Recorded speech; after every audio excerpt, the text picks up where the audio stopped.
एक ऐसा स्थान जहां विज्ञान के नियम घुटने टेक देते हैं, जहां हवाएं अपनी दिशा बदल लेती हैं और जहां साक्षात भगवान श्री कृष्ण का हृदय आज भी धड़कता है। क्या आप जानते हैं कि इस पूरे ब्रह्मांड में केवल एक ही ऐसी जगह है जिसे धरती का वैकुंठ कहा जाता है? आखिर क्यों इस मंदिर की परछाई कभी जमीन पर नहीं गिरती और क्यों यहाँ का झंडा हवा के विपरीत लहराता है? चलिए शुरू करते हैं जगन्नाथपुरी की वह रहस्यमयी गाथा जो सतयुग से शुरू होकर कलयुग के अंत तक जाती है। पौराणिक ग्रंथों और शास्त्रों के अनुसार जगन्नाथपुरी केवल एक मंदिर नहीं बल्कि एक जीवित तीर्थ है। जब सृष्टि का निर्माण हुआ और देवताओं ने पृथ्वी पर अपने निवास स्थान चुने, तब भगवान विष्णु ने इस पुरुषोत्तम क्षेत्र को अपने विश्राम के लिए चुना। इसे शंख क्षेत्र भी कहा जाता है क्योंकि इसका भौगोलिक आकार एक शंख के समान है। इस कहानी की शुरुआत होती है मालवा के राजा इंद्रद्युम्न से। राजा इंद्रद्युम्न साक्षात विष्णु के अनन्य भक्त थे। उनके मन में एक ऐसी प्यास थी जो साधारण भक्ति से शांत नहीं हो रही थी। वे भगवान को साक्षात देखना चाहते थे, उनके सजीव रूप का स्पर्श करना चाहते थे। एक रात उन्हें स्वप्न में एक दिव्य संकेत मिला कि नीलांचल पर्वत की कंदराओं में भगवान नील माधव के रूप में विराजमान है। नील माधव भगवान का वह रूप जो नीलमणि के समान चमकता था और जिसकी पूजा गुप्त रूप से कबीले का मुखिया विश्वसु करता था। राजा ने अपने सबसे चतुर और ज्ञानी ब्राह्मण विद्यापति को इस खोज पर भेजा। विद्यापति के लिए यह केवल एक यात्रा नहीं थी बल्कि एक ऐसी परीक्षा थी जिसमें भक्ति और चातुर्य का अनूठा संगम होना था। विद्यापति जब ओडिशा के घने जंगलों में पहुंचे तो उन्हें उस कबीले का पता चला जहां साक्षात ईश्वर छिपे थे। विद्यापति ने देखा कि विश्ववसु हर सुबह जंगल की गहराई में जाता है और जब लौटता है तो उसके शरीर से एक ऐसी दिव्य सुगंध आती है जो इस संसार की नहीं हो सकती। विद्यापति समझ गए कि ईश्वर यहीं कहीं है।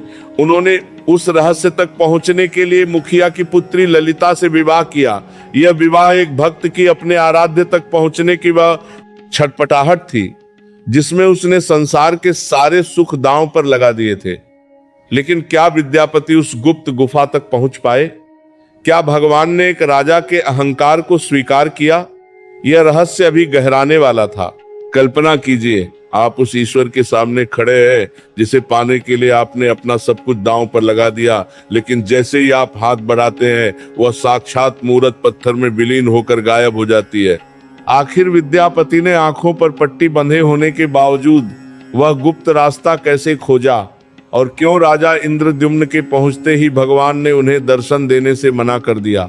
क्या था वह श्राप या कोई बठी योजना?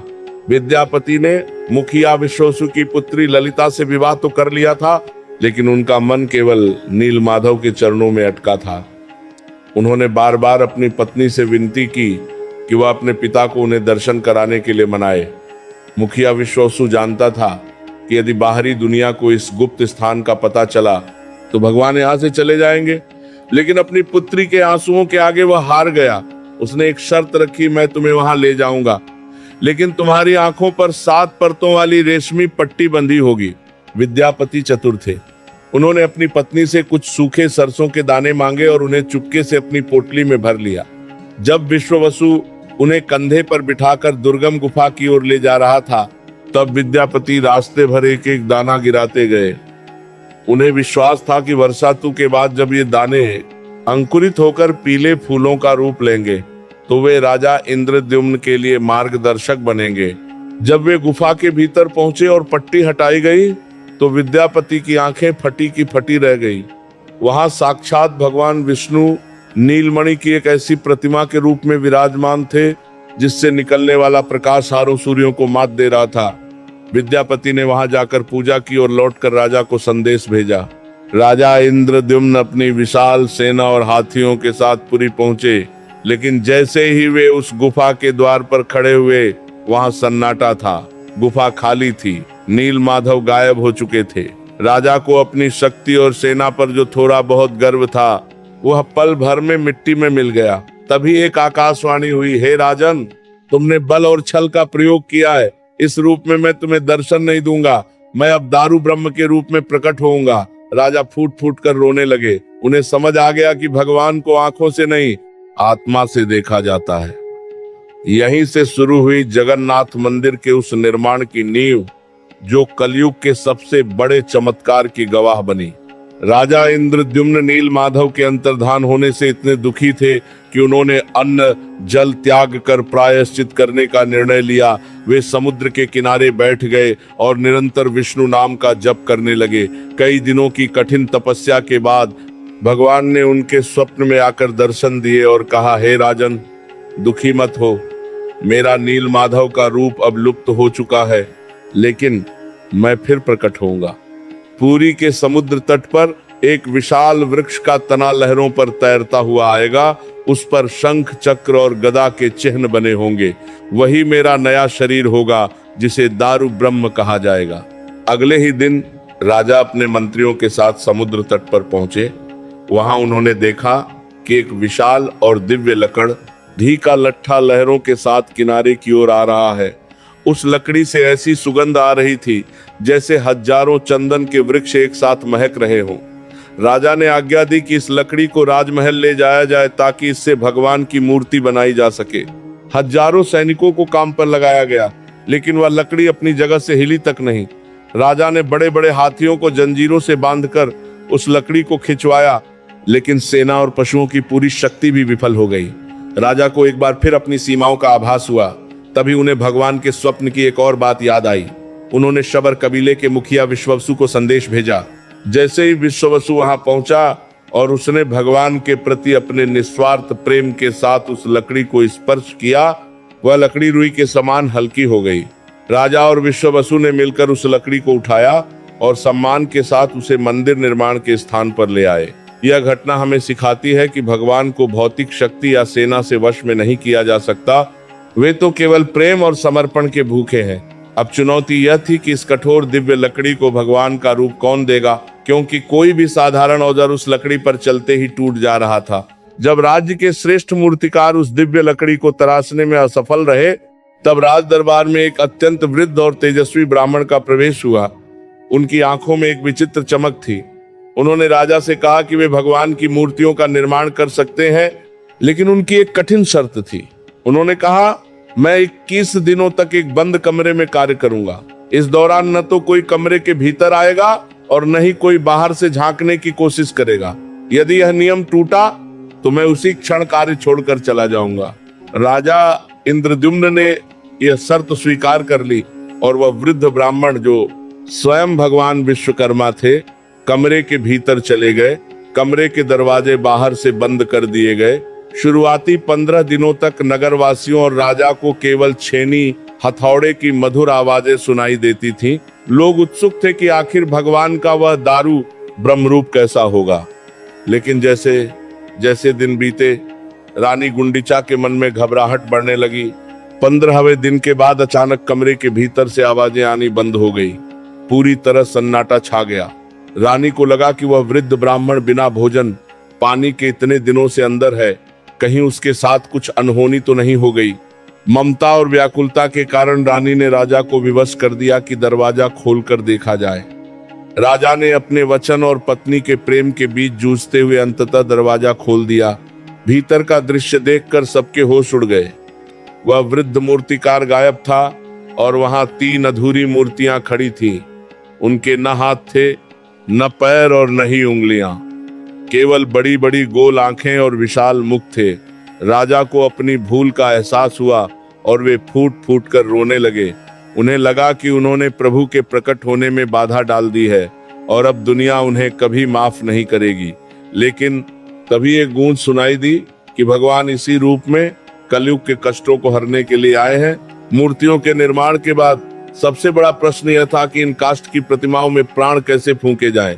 यहीं से शुरू होता है जगन्नाथ मंदिर का वह सबसे डरावना और रोमांचक अध्याय, जिसे ब्रह्म पदार्थ का रहस्य कहा जाता है। मान्यताओं के अनुसार जब भगवान श्री कृष्ण ने अपनी लीला समाप्त की थी, तब उनके पार्थिव शरीर का अग्नि संस्कार किया गया, परंतु उनका हृदय अग्नि में भी नहीं जला। वह एक जीवित ऊर्जा के रूप में शेष रहा, जिसे आज ब्रह्म पदार्थ के नाम से जाना जाता है। ये कोई साधारण वस्तु नहीं है। यह साक्षात भगवान की चेतना है जो हजारों वर्षों से इन मूर्तियों के भीतर सुरक्षित रखी गई है।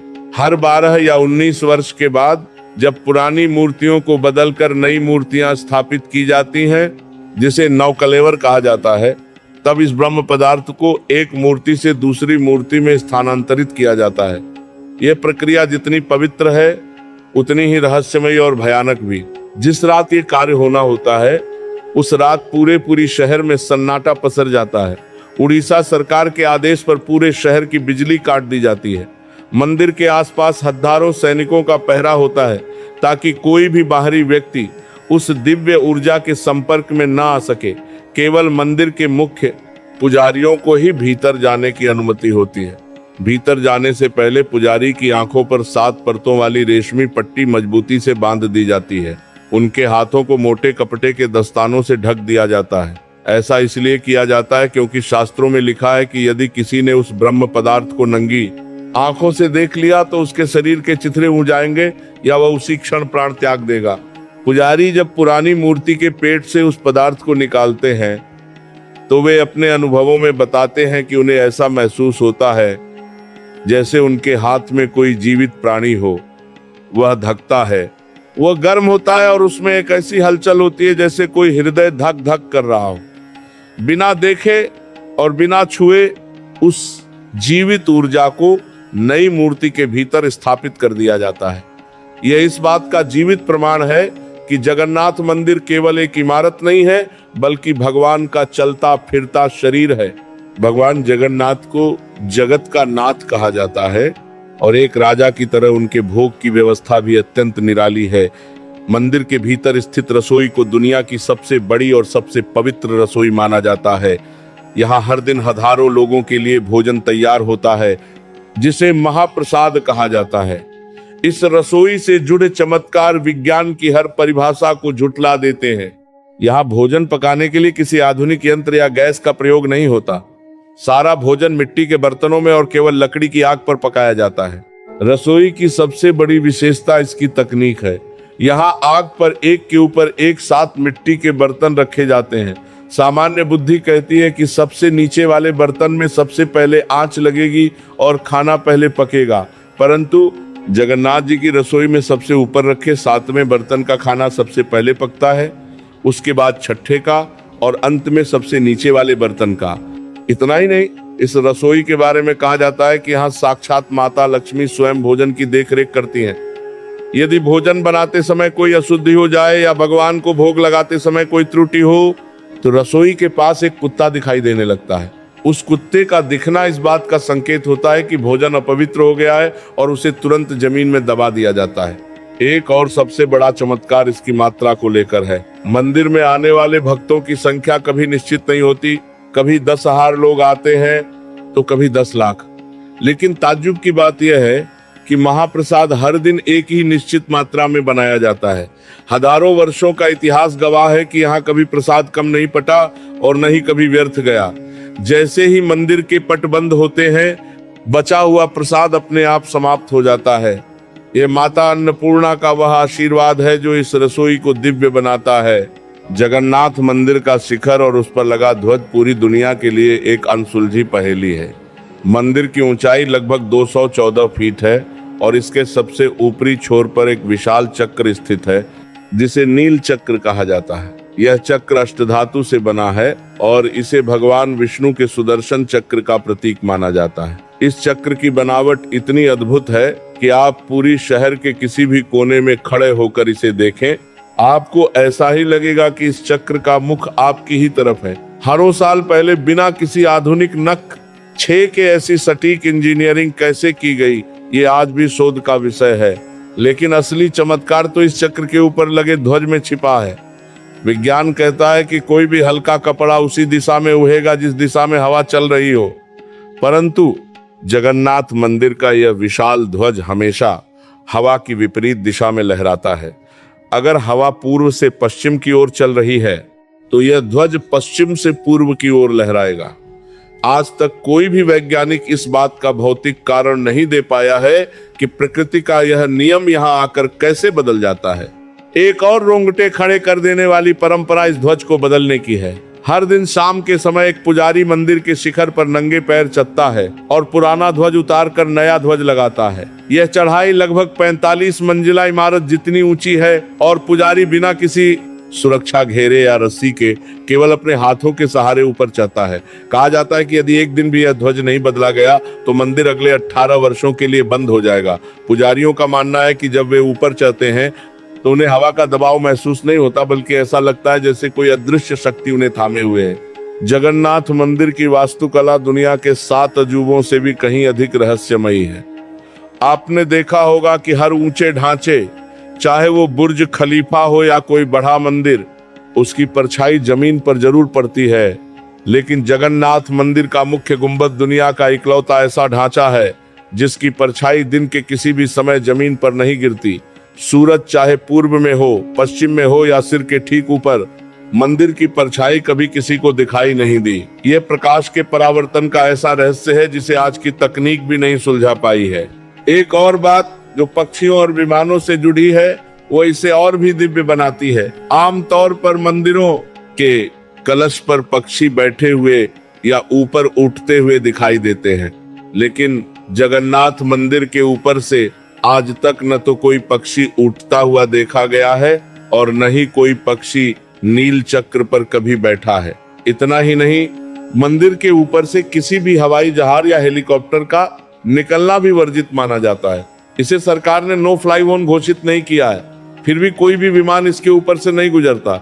ऐसा माना जाता है कि मंदिर के ऊपर एक ऐसा ऊर्जा क्षेत्र बना हुआ है जो पक्षियों और मशीनों को अपनी ओर आने से रोकता है। कुछ लोग इसे भगवान की सुरक्षा का कवच मानते हैं, तो कुछ इसे प्राचीन वास्तु शास्त्र का चमत्कार। पुरी का यह पुरुषोत्तम क्षेत्र वास्तव में एक ऐसी जगह है जहां पृथ्वी की शक्तियां ब्रह्मांड की शक्तियों से मिलती हैं, और शायद इसीलिए यहाँ भौतिक विज्ञान के सारे नियम शून्य हो जाते हैं दल से। लेकिन क्या आप जानते हैं कि इस मंदिर के रहस्यों की जहें केवल आकाश और हवाओं तक ही सीमित नहीं है, बल्कि वे जमीन के बहुत नीचे पाताल तक गहरी धंसी हुई हैं। मंदिर के गर्भगृह के ठीक नीचे एक ऐसा स्थान है जिसे दुनिया के सबसे सुरक्षित और डरावने स्थानों में गिना जाता है। इसे कहते हैं रत्न भंडार। ये मंदिर का वो गुप्त खजाना है जिसके बारे में कहा जाता है कि इसमें इतना सोना और बहुमूल्य रत्न मौजूद हैं कि उनकी गणना करना भी असंभव है। इस भंडार के 2 हिस्से हैं। पहला हिस्सा बाहरी भंडार है जिसे विशेष उत्सवों के समय खोला जाता है, लेकिन असली रहस्य छिपा है इसके भीतरी भंडार में, जिसे पिछले कई दशकों से कोई भी खोलने का साहस नहीं जुटा पाया है। लोक कथाओं और मंदिर के पुराने पुजारियों की माने तो इस भीतरी भंडार की सुरक्षा स्वयं दिव्य और अदृश्य नाग करते हैं। जब भी सरकारी अधिकारियों या पुरातत्व विभाग ने इस कमरे को खोलने का प्रयास किया तो वहां से अचानक ऐसी भयानक फुंकार और सांपों के सरसराने की आवाजें आने लगी कि काम को बीच में ही रोकना पड़ा। कहा जाता है कि इस खजाने की चाबियां भी रहस्यमयी तरीके से काम करना बंद कर देती हैं। इतिहास इस बात का साक्षी है कि कई विदेशी लुटेरों ने इस अकूत संपत्ति पर अपनी नजर डाली, लेकिन जो भी इस खजाने की दहलीज को पार करने की कोशिश करता वह या तो अंधा हो जाता या किसी मानसिक बीमारी का शिकार हो जाता। यह खजाना केवल सोने का ढेर नहीं है, बल्कि इसमें वे प्राचीन मुकुट और आभूषण रखे हैं जो सतयुग और त्रेतायुग के समय देवताओं ने स्वयं भगवान को अर्पित किए थे। आज भी यह प्रश्न बना हुआ है कि क्या वास्तव में वे नाग आज भी उस खजाने की पहरेदारी कर रहे हैं, या फिर वह भगवान की कोई ऐसी ऊर्जा है जो अनधिकार प्रवेश करने वालों को रोक देती है।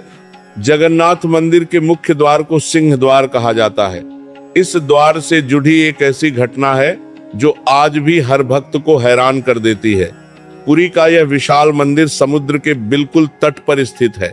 यदि आप मंदिर की दहलीज के बाहर खड़े हो तो आपको समुद्र की लहरों का भीषण शोर साफ सुनाई देता है, लेकिन जैसे ही आप अपना एक कदम मंदिर के भीतर रखते हैं वो शोर अचानक पूरी तरह गायब हो जाता है। ऐसा लगता है मानो आपने कानों में रुई डाल ली हो या किसी ने समुद्र को चुप रहने का आदेश दे दिया हो। पौराणिक कथाओं के अनुसार जब भगवान जगन्नाथ मंदिर में स्थापित हुए तो समुद्र की लहरों की गर्जना इतनी तेज थी कि प्रभु के विश्राम में बाधा पड़ती थी। भगवान ने अपने परम भक्त हनुमान जी को बुलाया और उनसे कहा कि वे समुद्र के इस शोर को मंदिर के भीतर आने से रोकें। हनुमान जी ने अपनी शक्ति का विस्तार किया और मंदिर के चारों कोनों पर पहरा देना शुरू किया। कहा जाता है कि हनुमान जी ने समुद्र देव से शांत रहने का आग्रह किया, लेकिन समुद्र ने कहा कि शोर मचाना मेरा स्वभाव है। तब हनुमान जी ने स्वयं को 4 रूपों में विभाजित किया और मंदिर के चारों द्वारों पर बैठ गए। उन्होंने अपनी ऊर्जा से मंदिर के चारों ओर एक ऐसा अदृश्य सुरक्षा घेरा बनाया कि समुद्र की आवाज भीतर प्रवेश ही नहीं कर पाती। आज भी बेदी हनुमान के रूप में बजरंगबली वहां विराजमान है।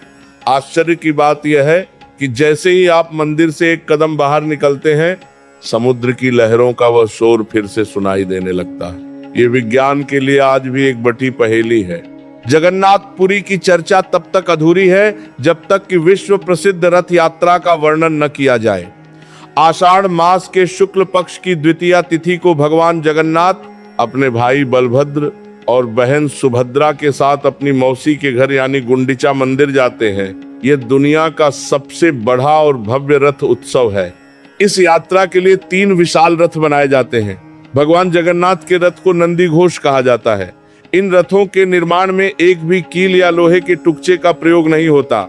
ये रथ हर साल नए बनाए जाते हैं और इन्हें बनाने के लिए जो लकड़ी इस्तेमाल होती है उसका चुनाव भी दैवीय संकेतों के आधार पर किया जाता है। रथ यात्रा के दौरान एक अद्भुत दृश्य होता है जिसे छेरा पहरा कहते हैं। इसमें पुरी के राजा स्वयं एक सेवक बनकर सोने की झाऊ से भगवान के रास्ते की सफाई करते हैं। यह दृश्य सिखाता है कि जगन्नाथ जी के सामने कोई राजा नहीं, सब उनकी संतान है। रथ यात्रा के दौरान कई बार ऐसे चमत्कार हुए हैं जिन्हें देखकर हजारों लोगों की आंखें फटी रह गई हैं। कई बार ऐसा होता है कि हजारों लोग मिलकर रथ खींचते हैं लेकिन रथ 1 इंच भी आगे नहीं बढ़ता। भक्त इसे भगवान की इच्छा कहते हैं। माना जाता है कि जब तक भगवान नहीं चाहते तब तक उनका रथ कोई शक्ति आगे नहीं ले जा सकती, और जब उनकी मर्जी होती है तो रथ अपने आप सरकने लगता है। ये रथ यात्रा केवल एक उत्सव नहीं है, बल्कि ये वह समय है जब भगवान स्वयं मंदिर से बाहर निकलकर अपने उन भक्तों को दर्शन देने आते हैं जो मंदिर के भीतर नहीं जा सकते। जगन्नाथपुरी मंदिर केवल अतीत और वर्तमान की कहानी नहीं है, बल्कि यह भविष्य का वह आईना है जिसे ओडिशा की मालिका नामक प्राचीन ग्रंथों में लिखा गया है। इन ग्रंथों में महापुरुष अच्युतानंद दास जी ने हजारों वर्ष पहले ही लिख दिया था कि जैसे जैसे कलयुग अपने चरम पर पहुंचेगा, जगन्नाथ मंदिर में कुछ ऐसे संकेत मिलेंगे जो पूरी सृष्टि के विनाश और परिवर्तन की सूचना देंगे।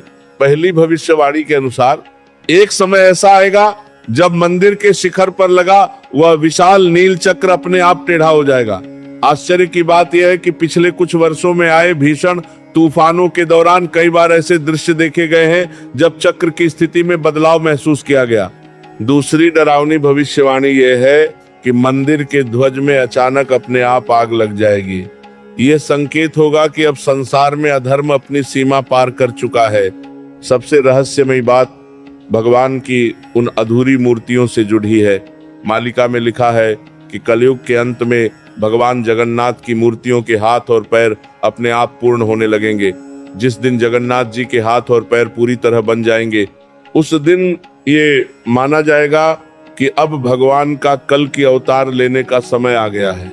इसके साथ ही समुद्र की लहरें जो अभी हनुमान जी के पहरे के कारण सिंह द्वार पर रुकी हुई हैं, वे मंदिर की 22 सीढ़ियों को पार कर जाएंगी और पूरा मंदिर जलमग्न हो जाएगा।